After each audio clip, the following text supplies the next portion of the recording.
Hey everyone, welcome back to my channel, and today I thought I would change it up and be one with nature. It is finally, winter is over, spring is basically come and gone, and today really feels like summer. I'm sitting in the shade in this beautiful forest, and it feels very nice because obviously we've been cooped up all winter. With COVID and everything, it's just nice to actually be outside. So today's video, I want to follow up on a video I posted about a year ago, which is so crazy, and it's basically an update on my PCOS. And I want to start off by saying thank you to everyone that reached out, even since the video, or just commented, viewed, sent messages just about PCOS, and I felt so incredible knowing that there was other women going through this. It can feel very lonely, discouraging, confusing, and a gamut of many emotions. And so to have women reach out and just be like, you're not alone, and you know, I've come so far and you're on the right track, or just like, hey, we're rooting you on, or we're here with you, meant the world to me. So thank you so much. I realized that I left everyone in the dark. I've had a lot of people, actually, especially my sister Natalie, say like, you never did an update. And it's funny because, you know, she could just ask me, but she likes to watch the video, which means so much to me. So, hey Nat.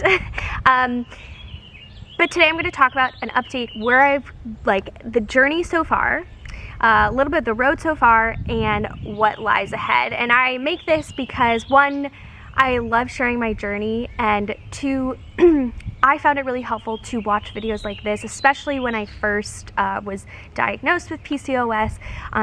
So I hope this can be a resource or some sort of inspiration to know that you're not alone, and that there is definitely a wonderful life with this. You don't have to deal with it. I really feel like I've come out on the other side, and yes, maybe I still have it, but I just feel completely different. And yeah, so let's just get into it. I wrote some notes on my phone, so if you see me looking down, I'm just referencing. So if you haven't seen my PCOS, my original PCOS video, I will link it up above somewhere. But really quickly, last year I was diagnosed with PCOS. I had gone about a year not having a cycle, and before that, my whole life they were kind of irregular, but I never really clued in that could be what it was. And so after many tests, my doctor basically said, this is what you have. He recommended I see a fertility specialist just to learn how to handle this and maybe minimize some of the side effects. Did not like the person he recommended. It just wasn't a good fit. I'm sure it was a good fit for other people, but just not for me. So I went on my own search, and I actually found a PCOS specialist naturopath, which was incredible. And from day one, I just really connected with her. I felt that sense of safety and confidence in knowing that there are things to do to heal your body and to have healthy cycles and all of that good stuff.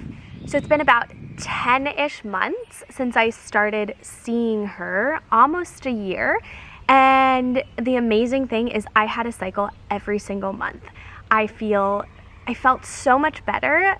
It just was such a difference to have that normal cycle. You don't realize it is really kind of the center of a woman's body with hormones and everything. And so when you're having that cycle, you just feel so much better. Also, another thing to mention is my skin has cleared up significantly. I've never had this clear of skin. I'll get a zit here and there, and I definitely have scarring from the past, but one thing that you can really, I feel like your skin doesn't lie. You know when something is working by how your skin is reacting. And it wasn't until recently that I noticed how good my skin is. Now, the texture or the type of my skin has definitely changed, and I don't know if that's hormone balancing. I don't know if that's getting older. It used to be very oily. Now it's more on the normal to drier side, but I'm not mad at that. I'm really happy. So one thing in my other video that I didn't really talk about was what things that I was on. I really encourage everybody to go seek that out. But there's no harm in me sharing, because maybe some of this stuff can help you. So I have some supplements that I will show you. I also coupled this for the most part with eating gluten-free, relatively sugar-free. We would eat like quinoa and chickpeas and brown rice and those things, sweet potatoes, but no like white potatoes, breads, really. For the most part, I tried to stay away from those types of things, even the gluten-free ones, because for me, I just love carby, starchy things. So if I could, my whole diet would consist of bread and butter, which is not good. One thing that was really kind of drilled into me, now it's something that I'm still learning. I can definitely tell months when I don't eat well, and I have to give myself grace because COVID has been hard. I definitely have indulged more than I should have, and I'm just gonna say that's okay. I do my best when I can, and I know that I am trying to tighten up my bootstraps, but I also have to give myself grace in this season.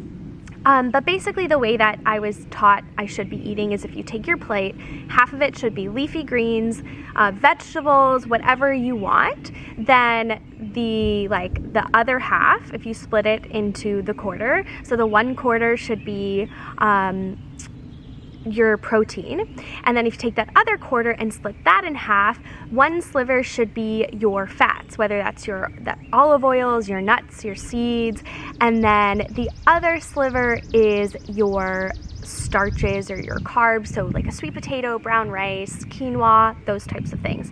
And that's a really easy way to outline how you should be eating. So if you're wondering, I think that's a really good way, and it doesn't make you have to follow a meal plan. It kind of just lays it out easily. One supplement that I think completely changed my cycles in general was progesterone.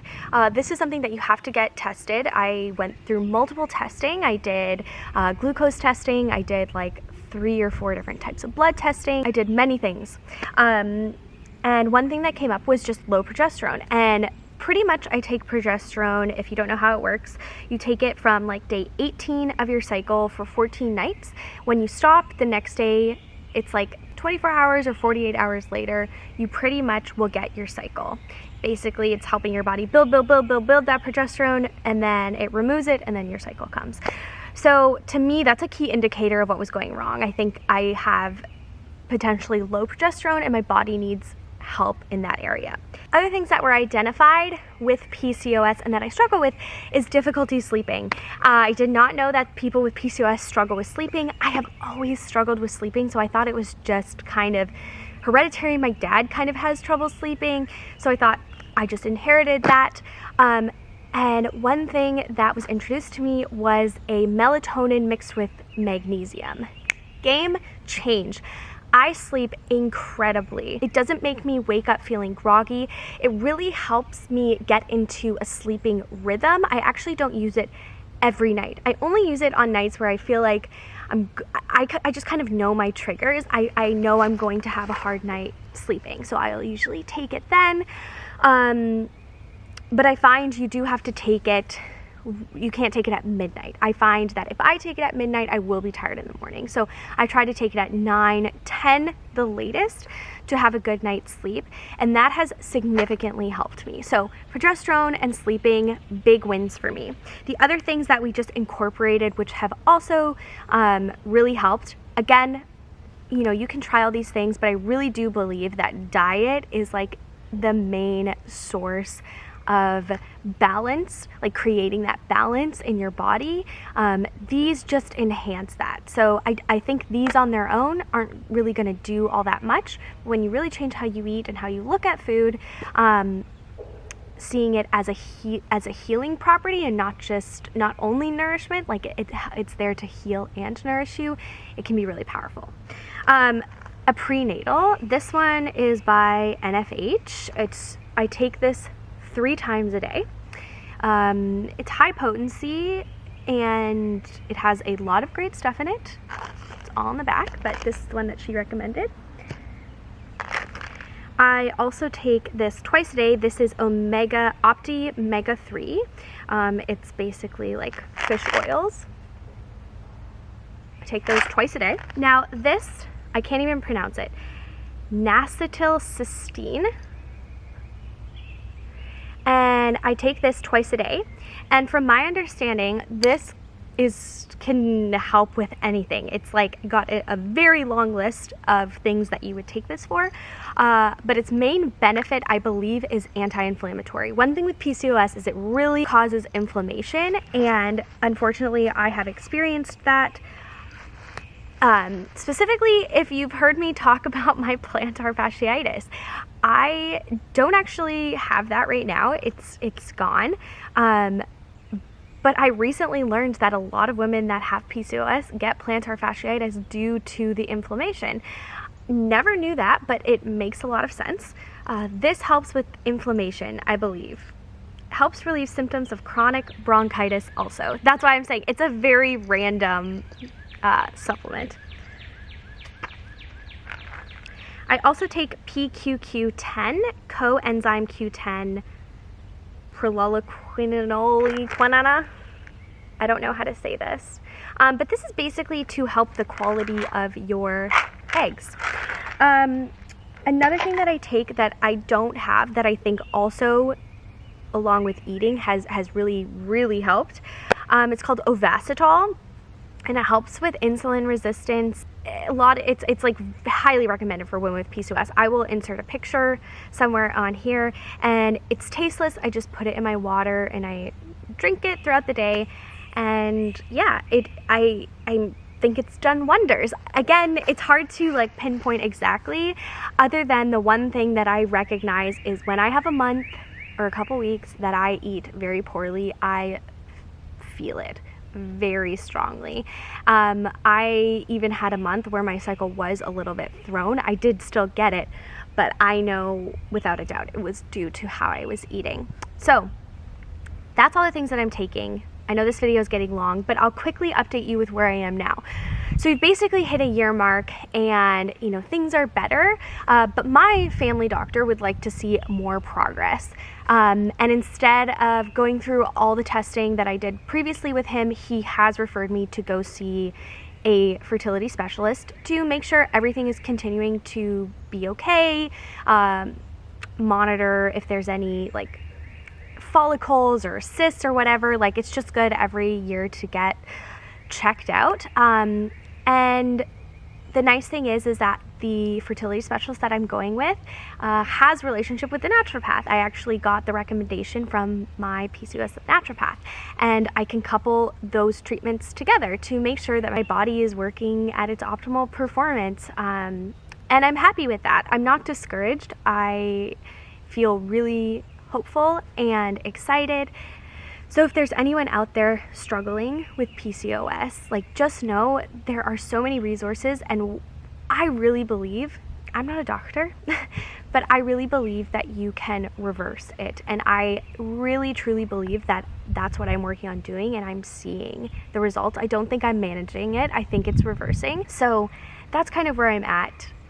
If you have any questions, feel free to leave them in the comment section down below. I hope this is helpful to anyone out there that's struggling. I know it can be lonely, and let's be supportive of each other. You know, it'd be great to start like a PCOS community group. I know that there are ones out there. Yeah, so thank you so much for watching. I hope that you enjoyed this video. Don't forget to hit that like and subscribe button, and I will see you again for another one. Bye. What if the wind could spread your love? What if your sweetness could reach everyone? There'd be no wars.